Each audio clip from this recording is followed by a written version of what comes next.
Long Distance Real Estate Investing by David Green. You guys don't know who David Green is. He's a great one. He's a regular on the Bigger Pockets podcast, and he's a very extremely successful long distance real estate investor. He was a police officer who realized that in his hometown, or where he lived in the Bay Area, homes are way too expensive to invest in. So he started looking elsewhere. This book is a great knowledge source for those of you who are living in very expensive markets and don't have enough capital or money to invest in your own backyard. Link will be in the description, and let's get to it. So of course, the tried and true method, the 1% rule. A rental property should be rentable for at least 1% of its worth. So if you pick up a house for $150,000, it should rent for at least $1,500 a month. So that's just an average rule of thumb. If you know you can get more for the rent for $150,000 homes, that you can get $1,600, then it'll most likely be profitable. You still have to go through your due diligence, but it's a good, just quick rule of thumb to even give a property more attention or not. Then there's the 2% rule. So if a property rents for twice the amount of its worth, so $200,000 home rents for $4,000 a month, property, it looks like a unicorn on paper, but it's usually priced that way for a reason, so something might be wrong. Just a word of caution. And then you got the 70% rule. So this is when rehabbing a property. So you take the home's after repair value and you multiply it by 0.7. So say you can pick up a home for $150,000 and its after repair value is $200,000. So you multiply 200,000 times 0.7 and you get 140.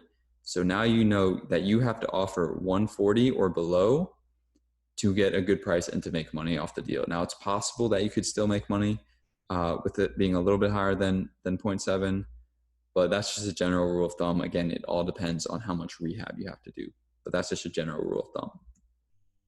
Then you got the 50% rule. So half of the monthly rent goes towards expenses. And then, after doing that, then you can subtract the mortgage and you'll have your difference in cash flow.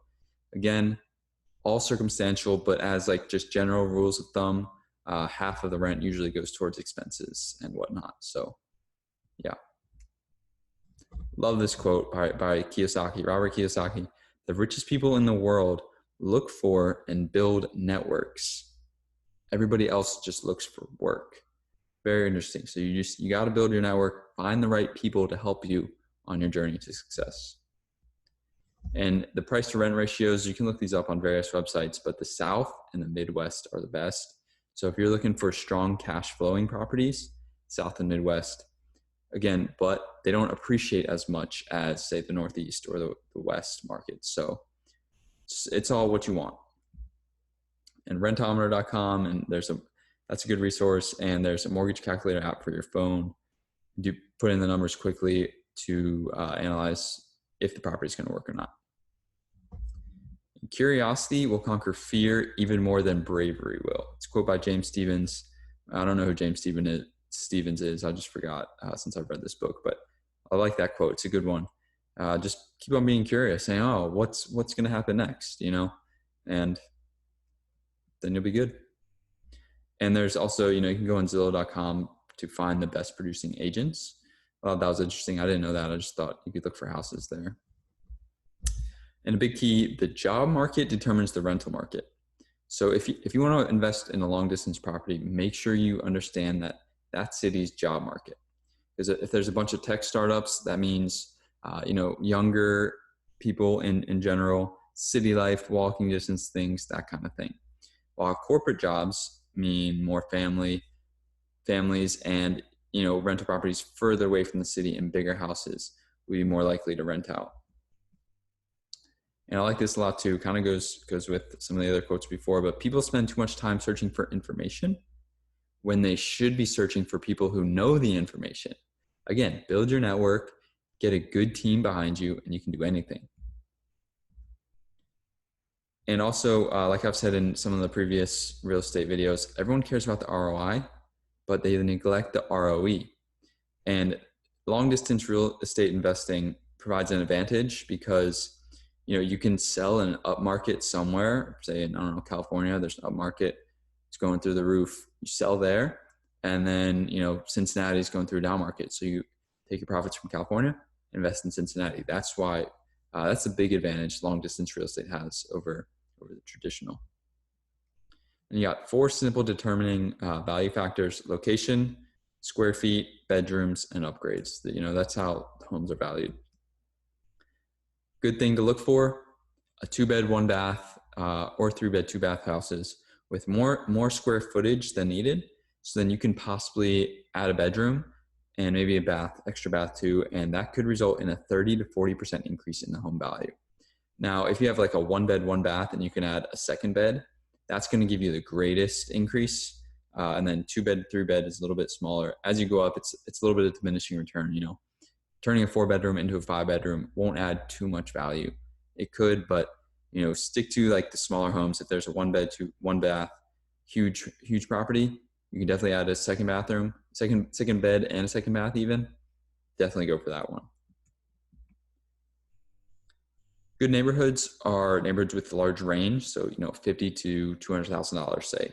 Pick up a home for about $100,000, fix it up, and now it's compared to the $200,000 houses rather than the $50,000 houses. So if there's a large range, then you can easily fix up a house and have it compare with the higher end ones. So some things to look for: a raised foundation and a big backyard. Those are both really good for additions. So, maybe you don't have the most perfect property, but if it has a huge backyard, that's a big opportunity that you might want to exploit. Another tried and true thing in real estate: the smallest and ugliest house on the block in a good neighborhood, that's the house that you want to invest in, because you can fix it up just a little bit and its value will go up with the rest of the nice neighborhood. And also, when you're fixing up a house, don't do more than it's needed. It'll be a waste of money. So look at the comps sold in the past 6 months. If they all had carpet on them, put in carpet. You don't need to waste the extra money to put in hardwood. So that's a big thing. Realize what market you're in and just match it. Don't go above, because you're just wasting money. So that was it for long distance real estate investing. Thank you guys for watching. I appreciate the love and the support. I hope you guys learned something. I hope I could teach you something. If it's anything, maybe get involved in long distance real estate investing. Also, make sure to like this video, make sure to subscribe to the channel so you keep on getting more of these videos, so you keep on learning and you keep on growing.